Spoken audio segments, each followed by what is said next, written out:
Hi everyone, welcome back to All That and Then Some with Dawana. I'm Dawana. If this is your first time here, hi! Thanks for joining me.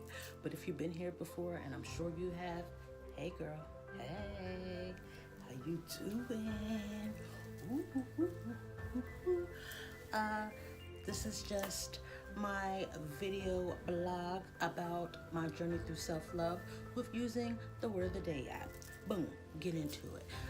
So I just want to get right to the point. I want to get right to my Word of the Day. I want to get right to my discussion. But before I do, I want to talk about something that is of importance to me. I had, let me be honest, I get my news from the shade room. I don't like watching the news. It depresses me, so I don't watch it. So I get my news from the shade room. Yes, I do. And I'm on Instagram a lot. And I saw Lil Duval put something up last night about the whole R. Kelly. Like, I hope you pay more attention to Harvey Weinstein's trial like you did R. Kelly.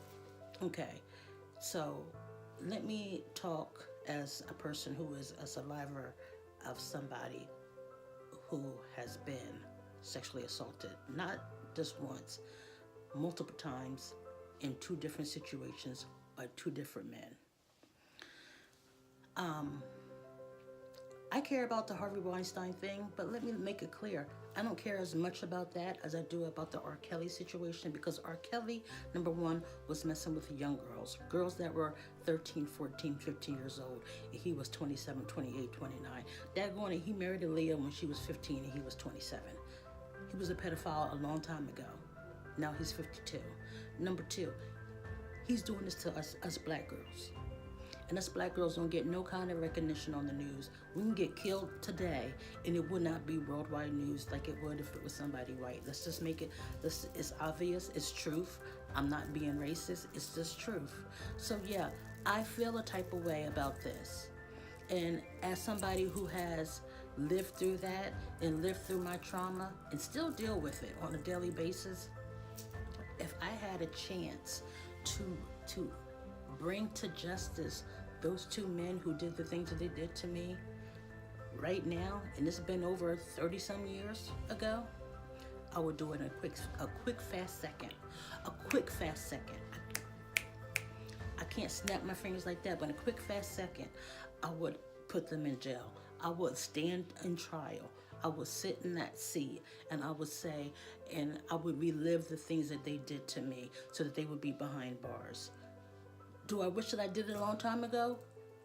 Hell yeah, I did. Because if they did it to me, they might have did it to somebody else, and I could have been the person that stopped them from doing it to somebody else. So yeah, I wish that I did, but I'm not gonna get on that. I'm not gonna get on that. What do you call it? I'm not gonna get on that step and start going off about that. But that's all I want to say about that.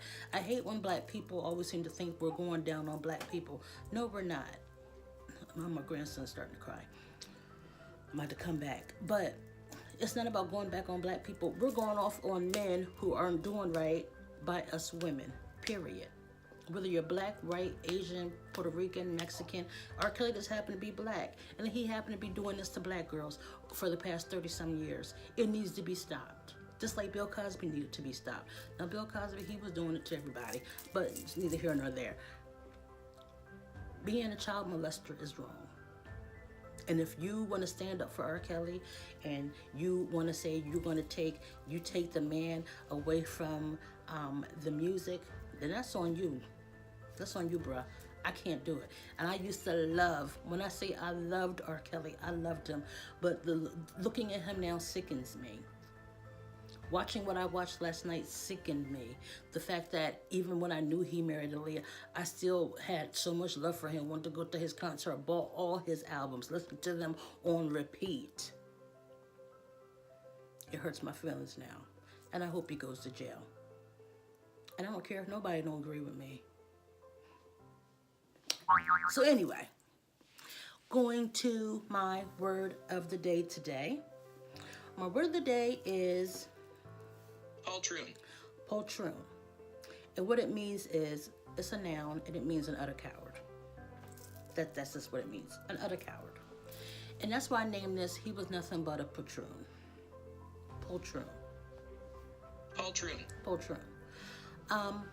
And truthfully, I could have really said I was nothing but a poltroon. Like, and this was really going to be about me being in, abusive relationships. And I can look back now and say that those men, they were just straight. They didn't know themselves. And they took the easy way out with dealing with their stress and dealing with their anger and dealing with their resentment, was taking it out on me, because I was a person that was there with them 24/7, But I feel like any man who puts their hands on a woman is Poltroon. straight up. I mean, this is going to be a short and sweet video today. Any man who puts their hands on a woman, I don't care if that woman is 400 pounds and that man is 200 pounds. If she slap you and you slap her back, you're wrong for that. I don't care. Let me tell you how strongly I feel about this. I have 3 sons and a daughter, okay? And the whole time I was getting beat up and talked about and spit in my face and my hair pulled and a gun put to my head and a vase busted over my head, and an iron cord wrapped around my head and around my neck where I passed out, with a glass bottle bammed on my head. Every single time, all those times my kids didn't see it, but they knew what was going on. They saw enough. And all I kept saying when my kids were little was, please, God, don't let my sons grow up and think it's okay to hit on a woman. And God, please, don't let my daughter think it's okay to get hit on by a man. And let's just say some of those things have happened. I'm not going to say which one happened, because, that's my kids' own personal business. But some of those things has happened, with my kids. And I'm going to be honest with you. I told my sons, if I ever found out that they put their hands on a woman, I would cut conversations. I would stop talking to them. And I was serious. And I am serious. If I ever find out for real that any of my sons are physically abusive to a female, I will, for real, cut them out of my life until they get some kind of counseling. Because what I won't tolerate is what I tolerated. I won't tolerate knowing that my young black sons are doing what was done to me. I won't. I won't make excuses for them. I won't lay in wait and blame the girl. I'm not going to do none of that. And as far as it comes to my daughter, I'm not going to allow her to think that it's okay to get her hands put on her. I'm not going to let her. I'm going to keep on teaching her, even though she's grown. My kids are all in their 20s. I'm going to keep on teaching all of my kids things that you saw things that you saw happen to me in y'all past. I'm doing everything now so that y'all don't relive. So it's not a generational curse that keeps on going through our family line. You get what I'm saying? So like I said, any man, and you know what? I could flip the script. Any woman that puts her hands on a man on a regular basis, she's a daggone Poltroon. too. How about that? Because you do got some females out here putting their hands on men and then want to be all Breaking Bad, what you gonna do? What you gonna do? And then when they want to sucker punch you, then you at the cops trying to call the cops and stuff like that. I still feel like a man should not put his hands on a woman. I don't care about what nobody say, but I've been through so much with men putting their hands on me. And I've always said, you know what? Bruises, they disappear. I had a bruise. My eye, when I got busted in the head with the vase, my eye was out to here. You understand me? I didn't leave my house for 3 weeks. By the time I did leave, my eye was so black underneath, it looked a mess.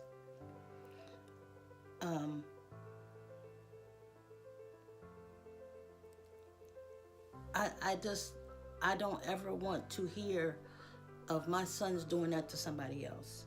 And regardless of what was going on in our relationship, I didn't deserve that. And I felt that was a cowardly way to go out. I felt that was a cowardly way to get a point across. I felt it's you have to be some type of poltroon to put a gun to somebody's head and act like you're playing Russian roulette. You put a bullet in there and you turn the thing, and You put it to my head and just shoot. You know, those are the kind of things I went through. Those are the kind of things that I don't want to see any of my kids do to nobody. Let alone when I hear about a man doing it, there ain't nothing but Poltroon. that. There ain't nothing but that. You are a coward if you think that it's okay to put your hands on a woman. Straight up. So if you know any men out there who like beating on women, everybody knows somebody. Everybody knows somebody. You know, people always like to pretend like they don't know nobody. Oh, I don't know nobody that beat on women. Or there was got those women who be like, oh, my man don't do nothing, but behind closed door he's beating it for no reason other than you there. Call him a poltroon. Tell him to look it up and find out what it means. A poltroon is a coward. Poltroons have a lack of courage and fortitude. Have a lack of courage and fortitude. Meaning they flaky.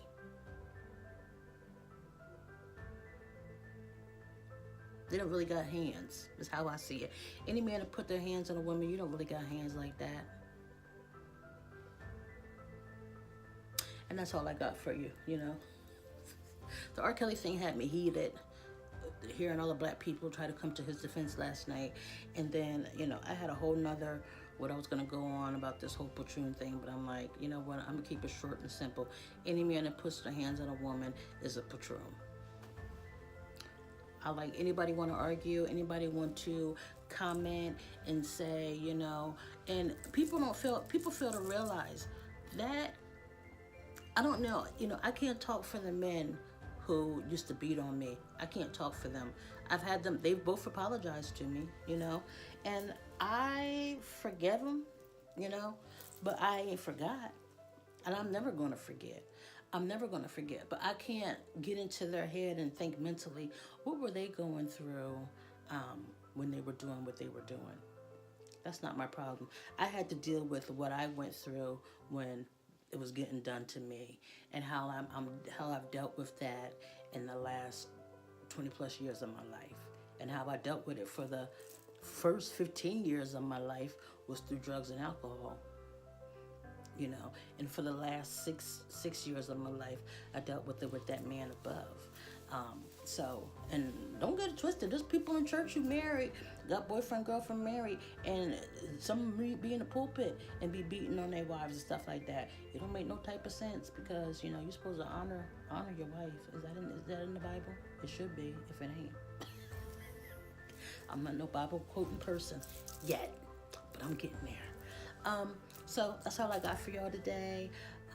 Do me a favor, like, comment, share, and subscribe. And I'll be back next week with hopefully a happier topic. Who knows? Hopefully this whole R. Kelly mumbo jumbo will be over with, and I won't ever have to think about it again, because it'll be behind closed doors, and his wife will get all her child support. Because I know what it feels like to be waiting on your back child support. That's a whole nother video. A whole nother video when you got grown kids and you still getting child support. Whose fault is that? It ain't my fault. Think about it. All right? Remember, ladies, you're all that and then some. Okay?